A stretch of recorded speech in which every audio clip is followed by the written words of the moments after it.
On one quiet morning in 1945, an American plane drifted silently through the Japanese sky, and within seconds, the sky lit up, but it wasn't the sunrise.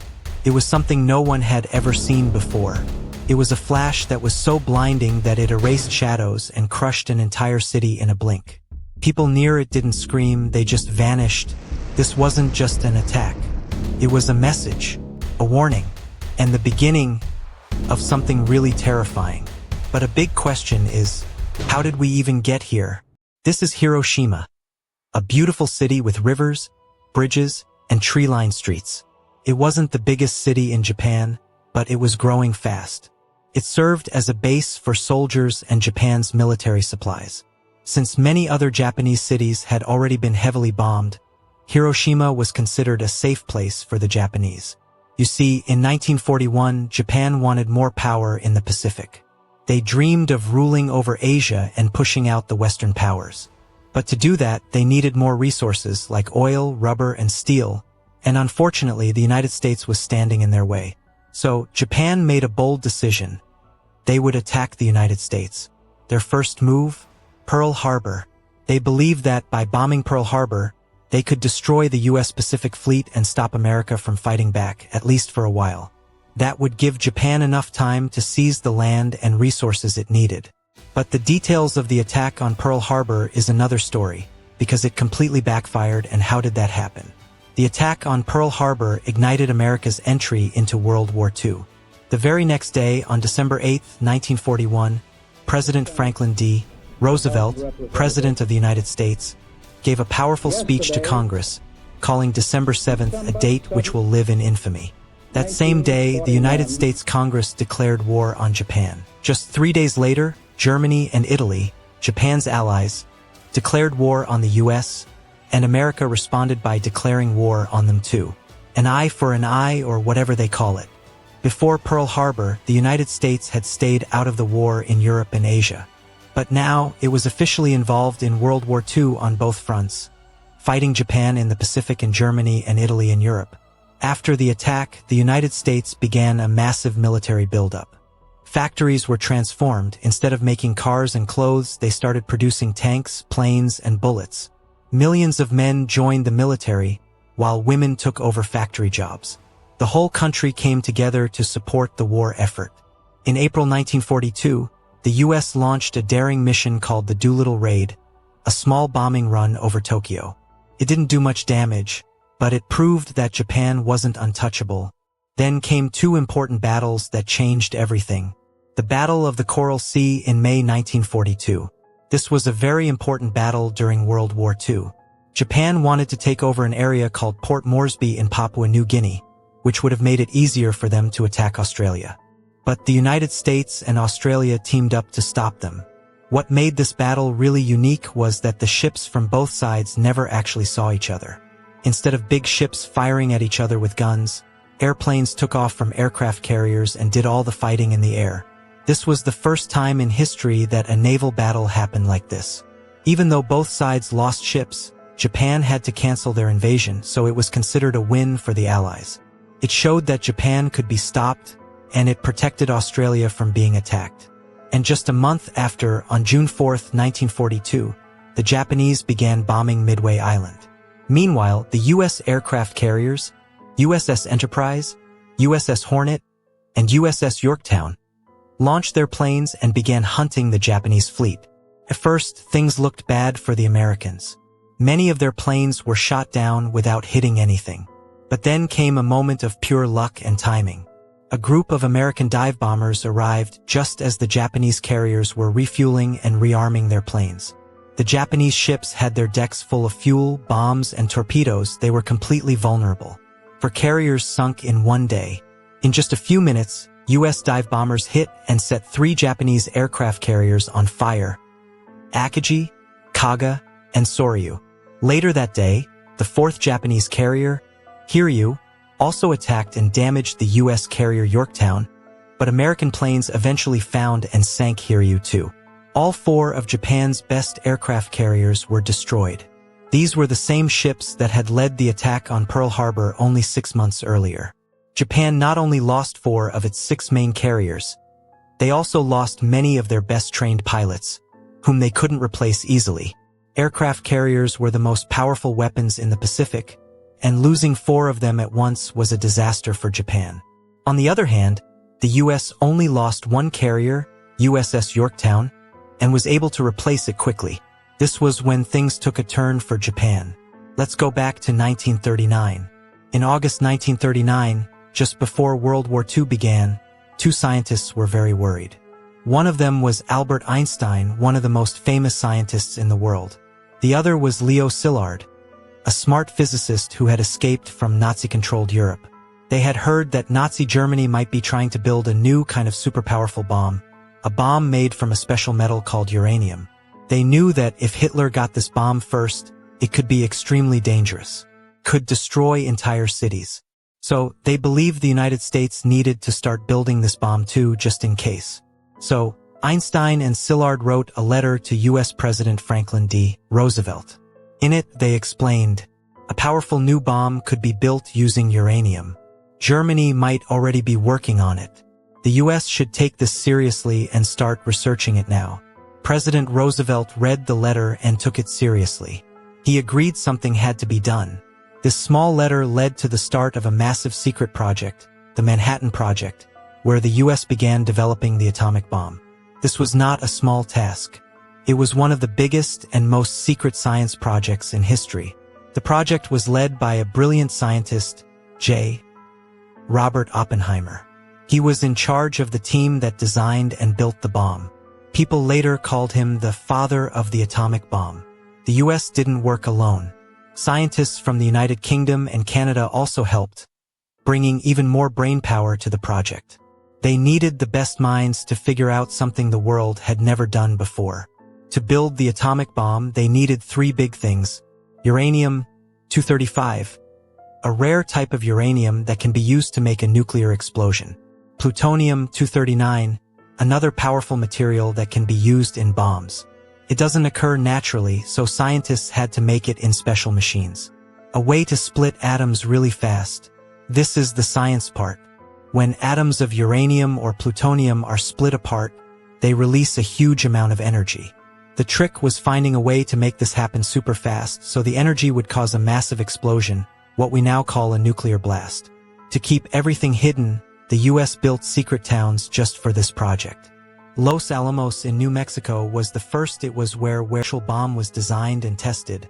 The second was Oak Ridge in Tennessee, where uranium was processed, and finally Hanford in Washington, where plutonium was made. Thousands of people worked in these secret cities. Some were scientists and engineers, but many were regular workers. Most of them had no idea what they were helping to build.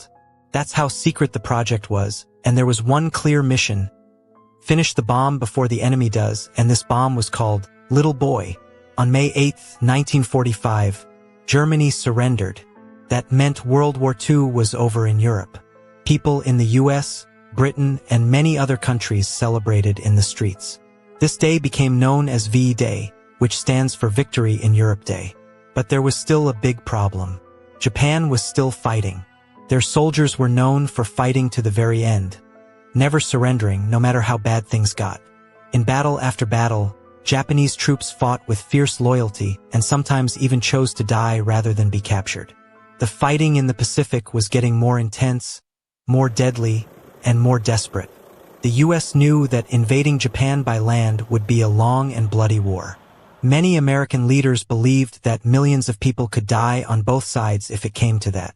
So now that Germany was out of the way, the atomic bomb had a new target: Japan. A special committee of military and scientific leaders met in Washington. They were deciding which city to destroy. The criteria were: it had to be a city with military importance. It must not have been heavily bombed before, so the full effects of the atomic bomb could be observed. And it must be large enough to show the bomb's power. So, 4 Japanese cities made the list: Hiroshima, Kokura, Niigata, and Nagasaki. July 16, 1945 was the first atomic bomb test. They had built it in secret, done the science, and made all the parts. But no one knew for sure if it would actually work. So they planned a top-secret test in the New Mexico desert, far away from any cities or people. The test was called the Trinity test. In the early morning hours of the test day, scientists and military leaders gathered at a safe distance. They wore special goggles and waited anxiously. At exactly 5:29 a.m., the bomb was detonated. The result was more powerful than anyone expected. A blinding flash of light lit up the desert, so bright it looked like daylight at midnight. A huge fireball rose into the sky. The heat was so intense it could be felt miles away. A massive mushroom-shaped cloud soared upward and the ground shook like an earthquake. One witness said it looked like the radiance of 1,000 suns. Another just whispered, "It worked. Just created the most powerful weapon the world had ever seen." After the successful test of the atomic bomb, the US and its allies gave Japan one last chance to surrender before using the bomb. On July 26, 1945, leaders from the United States, Britain, and China met in a place called Potsdam, near Berlin in Germany. They had already defeated Nazi Germany. Now they were focused on ending the war with Japan. Together, they wrote a strong message to Japan. It was called the Potsdam Declaration. Surrender now with no conditions, or face total destruction. They weren't offering a deal. They wanted Japan to completely give up with no special terms, no tricks, and no negotiations. They warned that if Japan didn't surrender, something terrible would happen. Although they didn't say what the destruction would be. They didn't mention the atomic bomb. Leaders in Japan thought the message was just more Allied pressure. Some didn't believe the US had a new kind of weapon. Others were still hoping to get better surrender terms, so they said no and chose to keep fighting. They didn't realize it then, but this decision would lead to devastating consequences. At 2:45 a.m. on August 6, 1945, a special U.S. airplane took off from a small island in the Pacific called Tinian. The plane was a B-29 bomber, and its name was the Enola. Inside the plane was something no one had ever used in war before, an atomic bomb. Little boy, it was made of uranium and weighed about 9,700 pounds, almost as heavy as a school bus.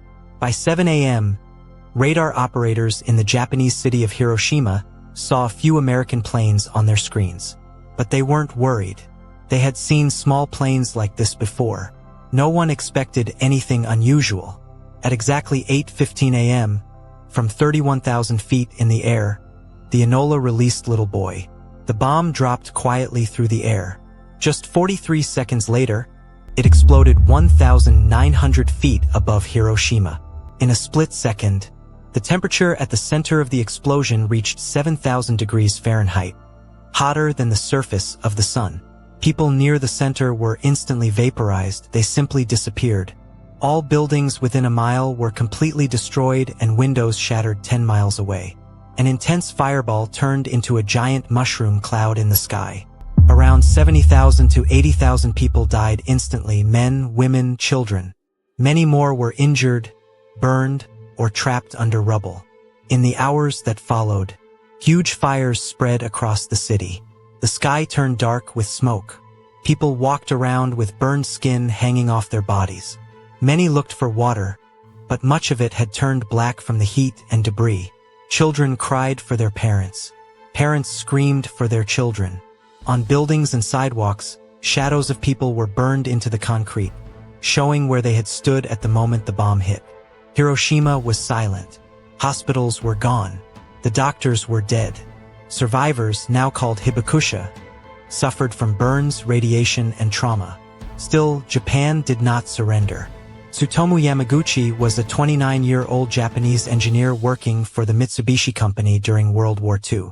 In August 1945, he was on a business trip to the city of Hiroshima. He had no idea that his name would soon become part of one of the most unbelievable true stories ever told. That morning, as he was walking through the city, he looked up and saw a strange plane flying overhead. A few moments later, the sky lit up. The atomic bomb exploded less than 2 miles from where he stood. In an instant, the blast threw him through the air. His body was burned and bleeding. His ears rang from the explosion. He had serious burns on his upper body, face, and arms. But somehow he survived. He crawled to an air raid shelter and spent the night there, in pain, confused, and surrounded by destruction. The next morning, despite his injuries, Yamaguchi boarded a train headed for his hometown, Nagasaki, to report back to work at Mitsubishi. And then the United States struck again. Just 3 days after Hiroshima, the US had another bomb ready. This one was even more powerful. It was made from plutonium, a different kind of material from the first bomb. It was heavier, stronger, and had a bigger blast. The bomb was called Fat Man. Early in the morning at 3:49 a.m., a B-29 bomber, Boxcar, took off from the Pacific island of Tinian, the same place the first bomb had come from. Their original target was a city called Kakura. But when the plane got there, the city was covered in clouds and smoke from another bombing the day before. The pilots couldn't see their target clearly, and they were under strict orders not to drop the bomb blindly. So they made a difficult decision: fly to their backup target, Nagasaki. At 11:02 a.m., Fat Man was dropped over the city of Nagasaki. The bomb exploded in the Urakami Valley, a part of the city surrounded by hills and mountains. Those hills helped block some of the blast, so the destruction wasn't as wide as it was in Hiroshima. But it was still horrific. 35,000 to 40,000 people died instantly. Buildings were torn apart and fires spread quickly. Survivors were burned, injured, or trapped under rubble. In the days and weeks that followed, thousands more died from burns, wounds, or radiation poisoning.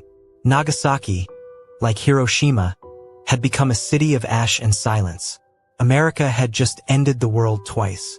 Unbelievably, Tsutomu Yamaguchi survived again.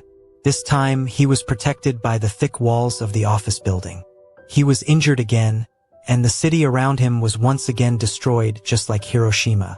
He is the only person officially recognized by the Japanese government as having survived both atomic bombings. The Hibakusha, these are the survivors of Hiroshima and Nagasaki. They faced more than physical scars. They were shunned, treated as cursed. Many developed cancer. Their children were born with defects. Some were studied like lab specimens. They spoke of black rain, skin peeling off, people wandering with eyeballs melted, of silence that followed the scream, and their lives were destroyed forever. This moment marked the start of a new kind of tension, not just between countries, but between superpowers with world-ending weapons.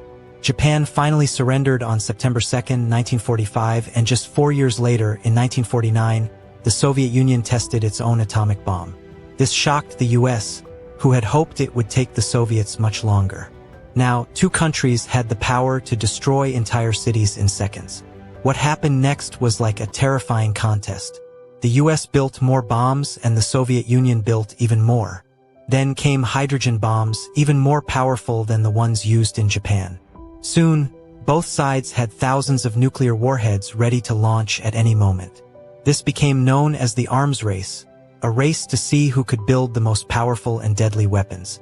As of now, 9 countries have nuclear weapons.